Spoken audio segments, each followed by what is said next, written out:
News 18 की social media broadcast में आप सभी लोग का इस्तकबाल है। मैं हूं बिलाल बाली। आज हमारे साथ खास रुकन असेंबली रामबन अर्जुन सिंह राजू जी मौजूद है।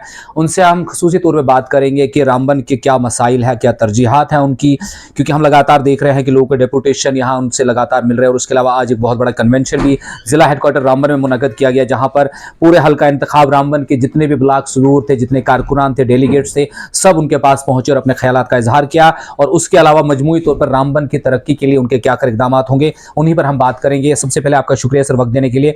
सबसे पहले सर, आपने जीतने के बाद बाज़ाब्ता तौर से लोगों से पब्लिक दरबार के तौर पे सर प्रोग्राम शुरू कर दिया है। पहले डेलीगेट्स आ रहे थे, आप लोगों का शुक्रिया अदा करने के लिए उनके घरों तक भी गए, लेकिन एक ऑफिशियली कामकाज का जो सिलसिला है वो हमने देखा कि लोग बड़ी तादाद में आए थे।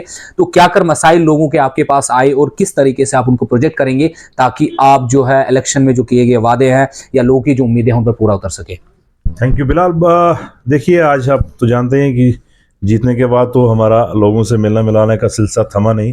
तो उसी सिलसिले में आप देखेंगे हर रोज़ कोई ना कोई डेलीगेशन डेपुटेशन, चाहे वो मुलाजमीन का है, चाहे वो हमारे वर्करान का है, जनरल पब्लिक का है। और इश्यूज़ आपको देखिए वो वही कॉमन इश्यूज़ हैं जो 70 साल से जो चले आ रहे हैं, सड़क, बिजली और पानी। और बीच में आप इसमें जोड़िए हेल्थ का भी एक बड़ा इंपॉर्टेंट है।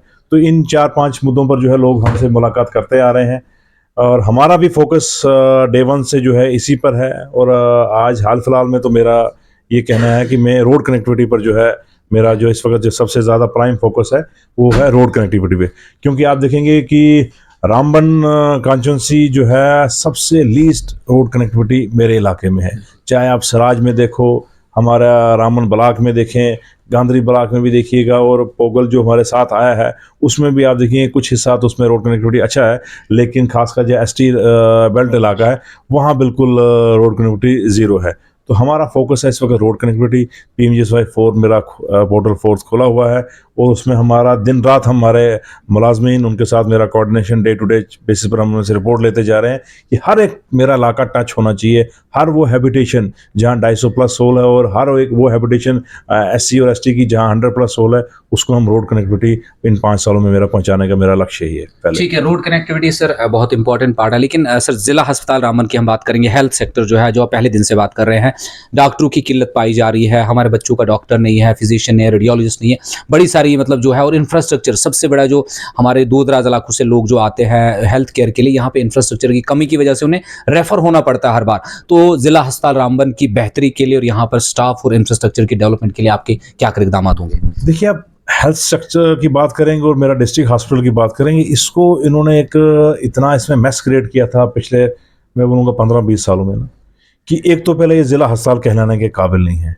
जहाँ इसकी लोकेशन है, इसको इन्होंने हेफाजत मैनर में इसकी इन्होंने वहाँ पर वो कंस्ट्रक्शन जो हुई है, जहाँ मर्जी आई कहीं क्वार्टर बना दिए, कहीं कोई प्लानिंग नहीं है इसमें। और इस तरीके का पैसों का सत्यानाश किया है इन्होंने। आप देखिए ट्रामा बिल्डिंग बनाई गई, करप्शन का अड्डा बना, वो बिल्डिंग बेकार है, कोई फंक्शन नहीं हो सकी। डिस्ट्रिक्ट हॉस्पिटल देखिएगा, कोई पता नहीं है कहाँ बनाना है, किस तरीके से बनाना है। इस लोकेशन पे तो डिस्ट्रिक्ट हॉस्पिटल होना ही नहीं चाहिए था पहले। ये तो मेरा ये मानना था कि इसके लिए जगह की कमी है और कोई ऐसी जगह पर होता जहाँ पर हम अच्छे खासा कोई इंफ्रास्ट्रक्चर बना सकते थे। अब चलिए बहरहाल जो यहाँ बना दिया है सो बना दिया है, ये हमारे ज़िम्मे चढ़ा है। तो हमारी पूरी कोशिश रहेगी पहले तो इसका फिजिकल इंफ्रास्ट्रक्चर बनाने। देखिए, अब आप 10 सालों का जो है कोई टीचर डॉक्टरों की कोई इसमें अपॉइंटमेंट हुई नहीं है, कोई स्पेशलिस्ट हमारे पास इन्होंने कोई अपॉइंट किए नहीं है। आप रिसेंटली जो अपॉइंटमेंट हुई तो मैंने शुक्रिया अदा करता हूँ मैं हेल्थ मिनिस्टर का, कम से कम 6-7 डॉक्टर जो हैं मेरे इस असेंबली हल्के में उन्होंने दिए हैं। बाकी जो वो 2-2, 3-3 दे पाए, लेकिन हमारे साथ उनका एक कमिटमेंट था तो उन्होंने जो मैक्सिमम जो है करने की कोशिश की। पटनी में दिया, चंद्रकोट में दिया, आपका सीनापति है, आलमबास में है, तो कई सारी जगहों पर कम से कम चलिए एक डॉक्टर आप बहुत ज्वाइनिंग कब करेंगे वो भी हम इंश्योर कराएंगे। तो इस अस्पताल में जो है एक लॉन्ग टर्म प्लान के तहत ही इसमें कुछ किया जा सकता है। आप बोलेंगे कॉस्मेटिक मैं इसमें कोई सर्जरी कर दूं, कोई एक आध डॉक्टर आने से इसकी हालात सुधर नहीं सकती है, क्योंकि इसमें एक तो फंड्स का इशू है, आपके क्वार्टर्स नहीं बने हैं, कई सारी मशीनें जो हैं डिफंक्ट हैं। आप OT देखिएगा मेरा, वहाँ डॉक्टर किस तरीके से वो काम कर रहे हैं, मैं तो सलूट करता हूँ उनको, डॉक्टरों को। तो कैसे काम होता है, एक बड़ा लंबा प्लान इसमें जनाब लगेगा, तो तब जाके कहीं ये भी पटरी पर आएगा। प्रायोरिटीज में है आपकी सर? देखिए इंशाल्लाह प्रायोरिटी तो ये हमारी फर्स्ट रहेगी ना, health, education and road connectivity, यही 3 मेरी प्रायोरिटी है और इन्हीं पर हमें काम एजुकेशन की बात करेंगे सर, जिला रामबन सर पूरे जम्मू कश्मीर में सबसे लोवेस्ट रैंक पे है एजुकेशनल सेक्टर में सर, तो क्या है आपके पास विजन? हमने कैंपेन के दौरान भी आपसे सुना आपकी जुबान से कि आपका कमिटमेंट था कि एजुकेशन को बेहतर करना, तभी हम ऑलराउंड डेवलपमेंट की बात करेंगे। तो क्या है प्राइम ऑब्जेक्टिव्स जिन पर आप काम करेंगे और हम उम्मीद करेंगे कि आने वाले दिनों में हमारा जो महकमा तालीम है वो अच्छे से काम करे, टीचर्स काम करे और जो समाज का जो एजुकेशन का जो रेशियो है वो बढ़ सके? देखिए, उसमें भी मैं डिफरेंट स्टेक होल्डर्स जो हैं, जिसमें मेरे टीचर्स हैं, मेरे उनसे भी बातचीत हुई है। मेरा जो एडमिनिस्ट्रेशन लेवल है, ZEO है, आपका CO है, उनसे भी मेरी बातचीत हुई है। हम पहले फोकस करेंगे प्राइमरी एजुकेशन पे, क्योंकि प्राइमरी एजुकेशन ही जो बुनियाद होता है। बेस अगर बच्चे का नहीं बना तो आप वो मिडिल में या हायर में जाके वो बिल्कुल फ्लॉप हो जाएगा। तो मेरा फोकस ये है, और मैं अपने जितने भी RT जो मेरे टीचर्स हैं उनको भी मैं कॉपरेशन भी चाहूँगा और उनसे भी ये भी इंश्योर कराऊंगा कि आप प्राइमरी एजुकेशन पे थोड़ा सा ध्यान दीजिए। हम इसमें पेरेंट्स को भी इन्वॉल्व करेंगे, क्योंकि कहीं ना कहीं पेरेंट्स का भी इसमें रोल एक बनता है। अगर वो बिल्कुल बच्चे को छोड़ देंगे और सिर्फ टीचर तक ही रखेंगे, मेथड रखेंगे, तो वो बच्चा चल नहीं पाएगा। तो प्राइमरी एजुकेशन पर हम फोकस करेंगे। कुछ नई स्मार्ट क्लासेस का मैं सोच रहा हूँ कि नेक्स्ट ईयर से जो हम कुछ स्मार्ट क्लासेस डेवलप कर सकें।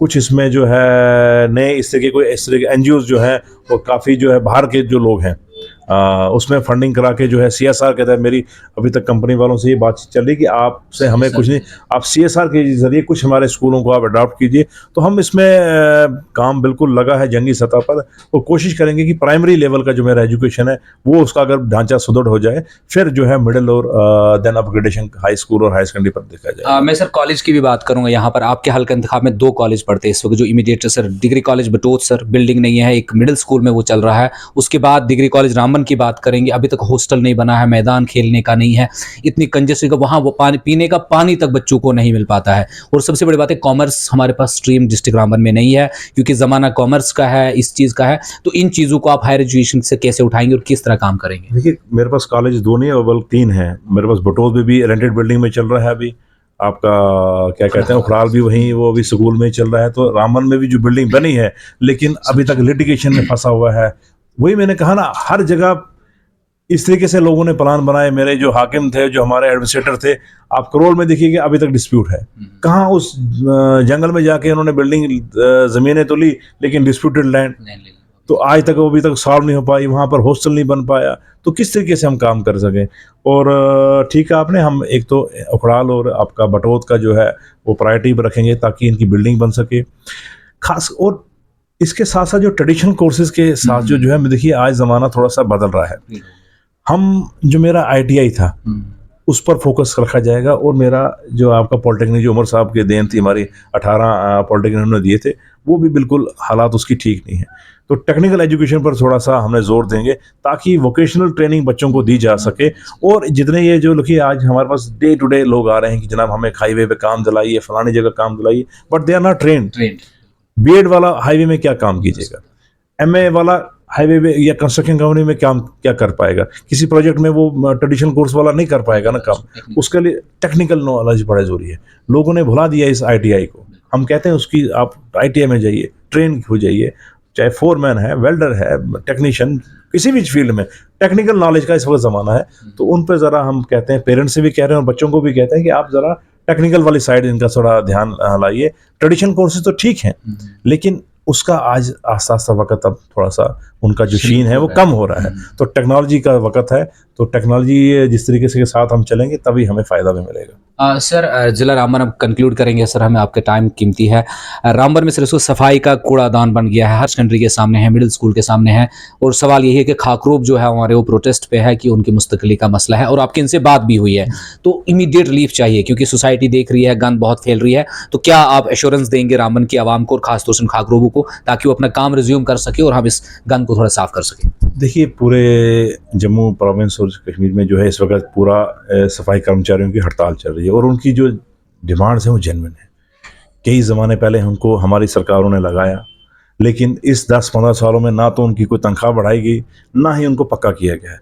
और उल्टा क्या हुआ कि ठेकेदारी सिस्टम ले आए गए हैं। अभी हर चीज़ में अब ठेकेदारी देखा। मुझे अभी मालूम चला कि जितना भी इस शहर का जो ये रेडी फड़ी वाले थे, इनका भी ठेका किसी एक शख्स को दे दिया गया है। अब वो इनसे लेगा 70 रुपये दिन का किराया, यानी कि आप लगाइए, ज़रबे कीजिए तो वो महीने का कितना पहुंचा। यहाँ अगर एक दुकानदार जो है वो 1000 रुपये किराया दे रहा है, तो रेडी वाले को जो है 2-2,500 रुपये आप महीना देंगे तो वो बच्चे को खिलाएगा क्या, तो पिलाएगा क्या। तो ये इस तरीके का इन्होंने निज़ाम पूरा प्राइवेटाइज करने का जो एक सिस्टम बना था, उस पर हम थोड़ा सा चेक लगाएंगे ताकि एक गरीब को मिल सके। और सफाई कर्मचारियों की जहाँ तक आपने बात की, इनके साथ हम खड़े हैं।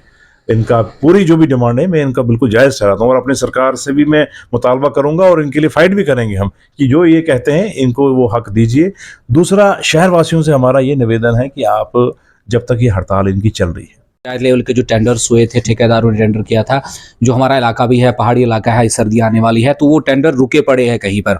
अब वो आवाम को पता नहीं लग पा रहा है, ठेकेदारों को भी नहीं, आवाम को। क्या मसला है सर, और उसकी आपकी बात क्या हुई है और किस तरीके से वो हल होने की उम्मीद है? देखिए, मामला ऐसा था कि पंचायतें डिज़ॉल्व हो चुकी थी और जितने भी प्लान बनाए गए थे वो कुछ तो सरकारी अफसरों ने बनाए हैं, कुछ वहाँ पर कोई चंद लोगों ने बनाए हैं। ग्राम सभाएं सही से नहीं हो पाई थी। किसी ने, आप देखें, आप उनकी प्लानों की अगर फहरिस्त निकालेंगे तो किसी के घर में टंकी, किसी के घर में फलां के अपने साथी के बाथरूम, कहीं कुछ, तो किसी भी तरीके का ऐसा प्लान कहीं मैंने नज़र नहीं आया मुझे जिससे कुछ चंद 4 लोगों को फ़ायदा मिले। आप प्लान बना रहे हैं, सरकारी पैसा है, आप एसेट क्रिएट कीजिए ना। आप क्या ये डंगे और इसमें टैंकियों के पीछे पड़े हैं, और अब 70 साल से हम इस डंगे के पीछे पड़े रहेंगे। लेकिन बहरहाल वो अभी वक्त उस तरीके का नहीं है, प्लान को हम री एग्जामिन नहीं कर पाएंगे हम सारा का सारा। मेरी बातचीत डायरेक्टर जनरल जो फाइनेंस है उससे भी हुई, शायद मंडे तक जो है हमें कुछ ना कुछ गुड न्यूज़ मिलना आ जाएगी। उनका ये कहना था कि सरकार नहीं आई है तो सरकार का क्या रुख रहेगा, क्या इसी प्लान को वेट करना है या कोई इसमें कोई तरमीम लानी है। लेकिन मुझे लगता है ये हायर अप तक ये बातें अब शायद सेटल आउट हो चुकी हैं, तो जल्द ही जो है हम, अब वो जो गरीब ठेकेदार है, हम उसके भी हमें रोजी रोटी का ख्याल रखना है। तो मुझे लगता है मंडे ट्यूसडे तक आपको कोई इसमें वे आउट निकल आएगा। तो इसमें चलाना है, शोर शराबा चलने की ज़्यादा ज़रूरत नहीं होनी चाहिए। अगर 10 दिन अगर डिले भी हो गया तो कोई आफत नहीं पड़ी, हम उनका काम तो हो जाएगा, उसमें क्या मसला है। ठीक है। असेंबली में भी सर हमने पिछले सेशन में देखा बहुत शोर शराबा हुआ, जो आवाम की अपेक्षाएं थी, चलो वो कुछ हद तक एक सियासी तौर पर देखेंगे, लेकिन आने वाला दिन सर जो है वो बहुत इंपॉर्टेंट है। बजट सेशन है हमारा जम्मू कश्मीर असेंबली का, तो आप रामबन के लिए मैक्सिमम बजट को लाने के लिए और यहाँ की मजमूई तरक्की के लिए आपके जहन में क्या प्लानिंग है सर? देखिए, बजट में आपका कई सारी चीज़ें, जहाँ असेंबली में सबसे इम्पोर्टेंट सेशन बजट सेशन होता है, जिसमें आपका पूरे साल का जो है वो खाका तैयार किया जाता है, कहाँ किस सेक्टर में कितना पैसा लगना है। और हमारी तो यही उम्मीद रहेगी और मेरी पूरी कोशिश भी रहेगी कि जितना हो सके मैं रामबन के लिए ला सकूं, चाहे वो एजुकेशन सेक्टर में, आपका रोड इंफ्रास्ट्रक्चर के सेक्टर में, या आपका हेल्थ सेक्टर में, जितना हम कोशिश कर सकेंगे अपनी सरकार से और अपने रिसोर्सेज का इस्तेमाल करते हुए, जितना भी हम यहाँ खजाने का रुख जो है रामबन की तरफ मोड़ेंगे, तो ताकि यहाँ की जनता को कुछ राहत मिलेगी। उम्मीद यही है कि अच्छा ही होगा। अच्छा होगा। चलिए, बहुत शुक्रिया। Thank you brother. इसी के साथ ये थे हमारे साथ रुकन असेंबली रामबन अर्जुन सिंह राजी। उन्होंने इस उम्मीद और पॉजिटिव नोट के साथ इस बात को खत्म किया कि आने वाले दिनों में रामबन की हालत यकीनी तौर से बदलेंगे और उसमें वो अपना किरदार बखूबी अदा करेंगे। न्यूज़ 18 नेटवर्क के लिए रामबन से लाल बाली।